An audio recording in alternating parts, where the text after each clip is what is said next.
बायका आपण समजतो तितक्या मूर्ख नसतात, त्या पण कष्टाळू असतात.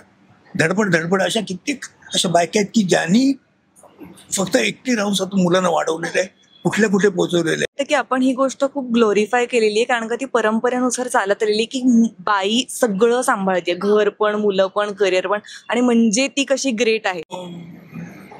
समाजामध्ये बायकांचं पण काहीतरी एक स्थान आहे हे आता त्यांच्या घरच्या लोकांना पण पटायला लागलेलं आहे. त्यामुळे काय होतं, पूर्वी जो विरोध करत असत ना, तर आता नाही राहिला. तर नमस्कार मंडळी, मी श्रावणी विलास लकेश्री तुमचं मराठी मनोरंजन विश्व मध्ये स्वागत करते. मी आज आली अशोक मामांच्या सेटवरती आणि आता माझ्यासोबत दी लेजेंडरी ऍक्टर अशोक सर आणि रसिका आहे.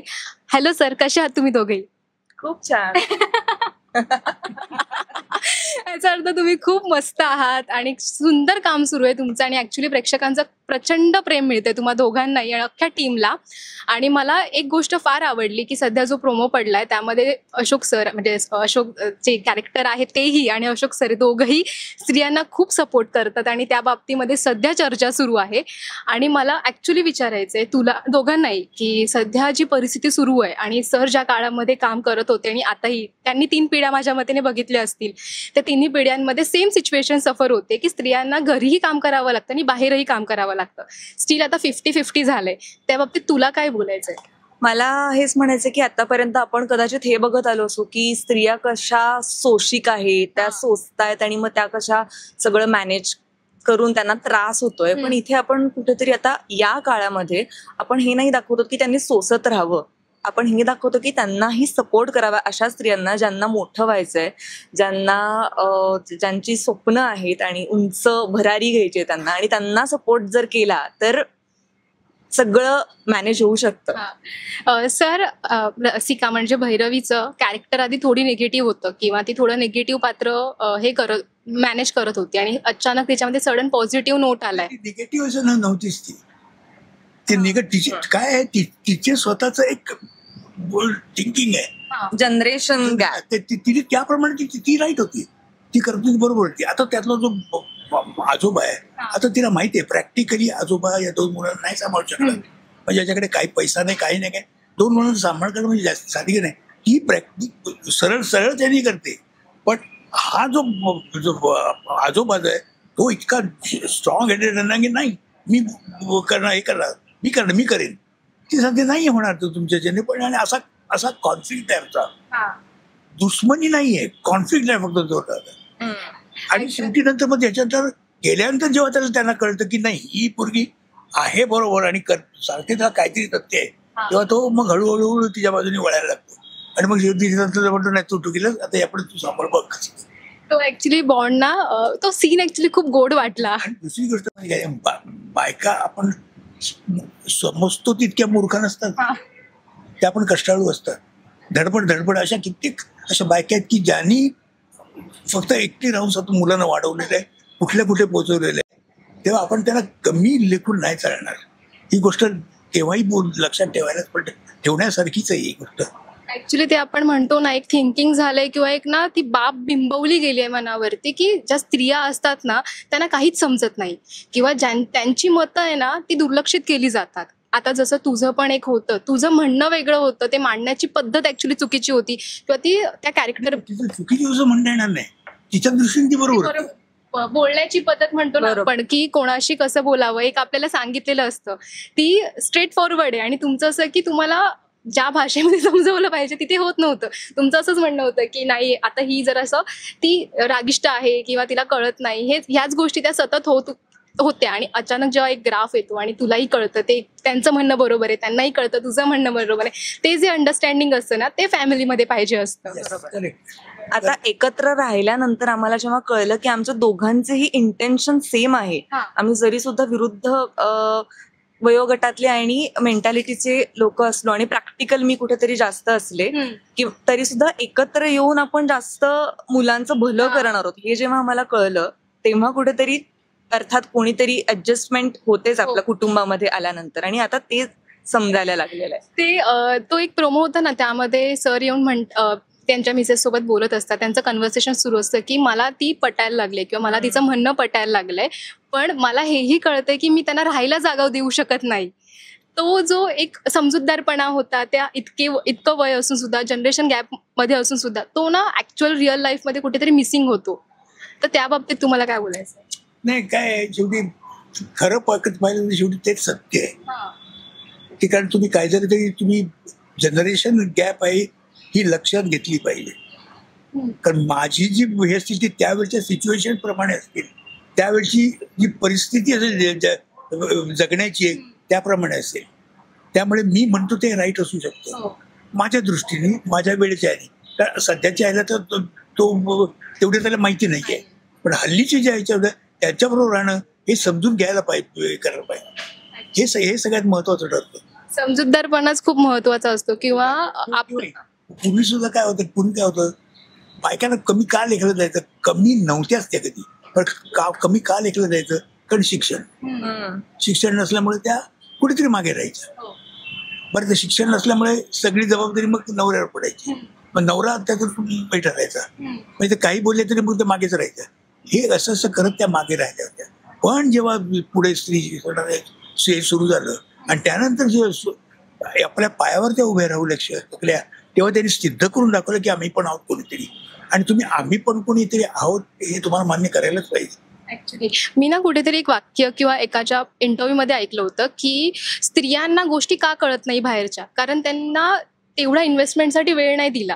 म्हणजे स्त्रियांना फक्त मेकअप, घर किंवा त्यांना ज्या गोष्टीमध्ये गुंतून राहायच्या त्याच्याबद्दल त्यांना खूप माहिती आहे किंवा त्यांना रस आहे म्हणून त्या तिकडे गुंतल्यात. तसंच पुरुषांचं आहे. पुरुषांना जर स्त्रियांच्या गोष्टींची संबंध करून दिला तर त्यांना काहीच कळणार नाही.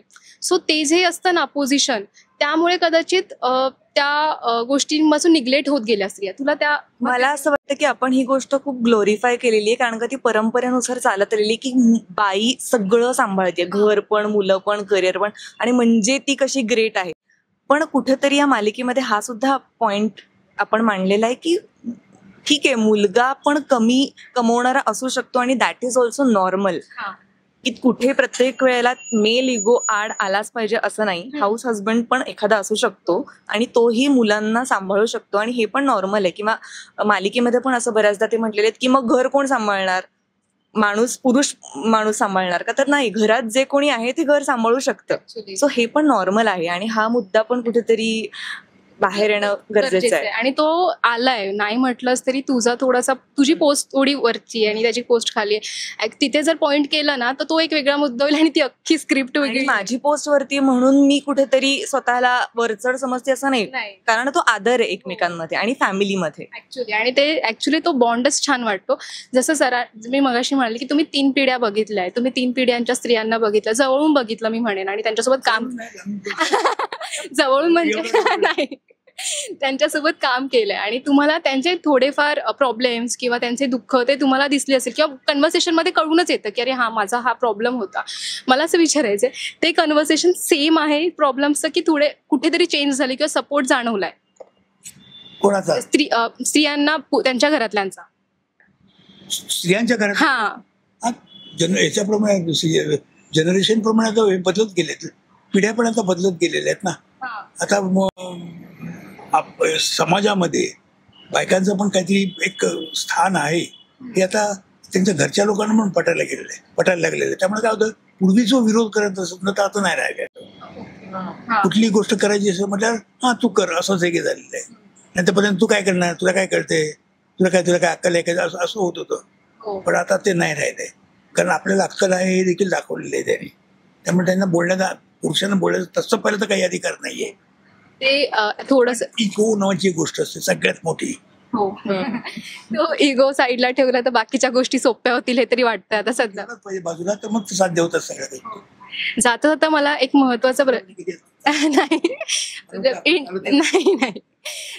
शेवटचा एक प्रश्न विचारायचा आहे की सिरियल्सला एक काय म्हणतात टाईपकास्ट केलंय की सिरियल्सच्या ज्या स्टोरी असतात त्या सिरियलच्या ज्या स्टोरी असतात किंवा स्क्रीन प्ले असतात ते कुठलंही चॅनल असू दे सेम असतात.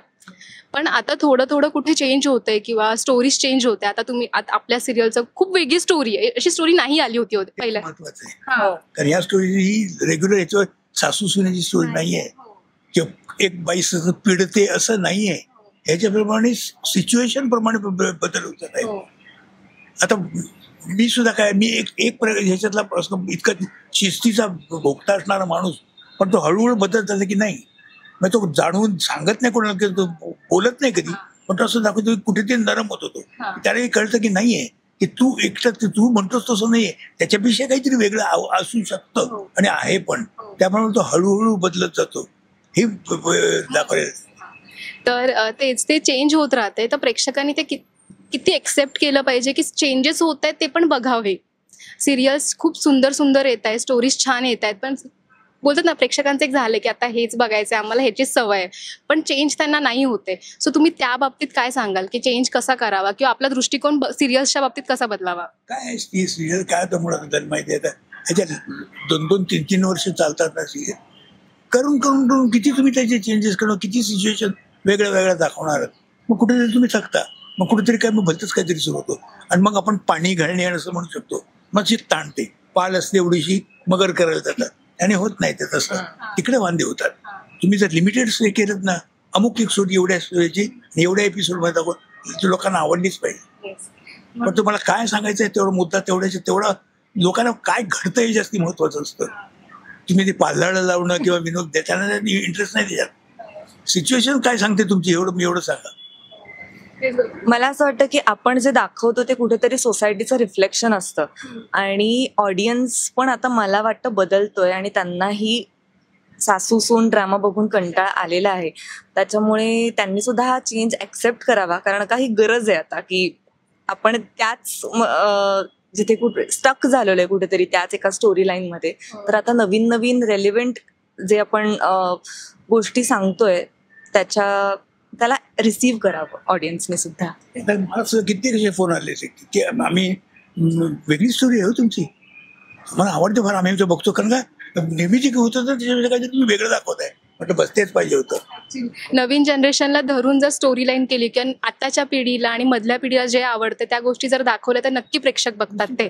त्यामुळे आणि कदाचित त्यामुळेच ह्या स्टोरीला किंवा ह्या सगळ्या कास्टला खूप प्रेम मिळतं आणि खूप छान लिमिटेड किंवा नॉर्मल ठेवली, असं जास्त किचकट नाही केल्यात गोष्टी, त्यामुळे जास्त प्रेम मिळतंय.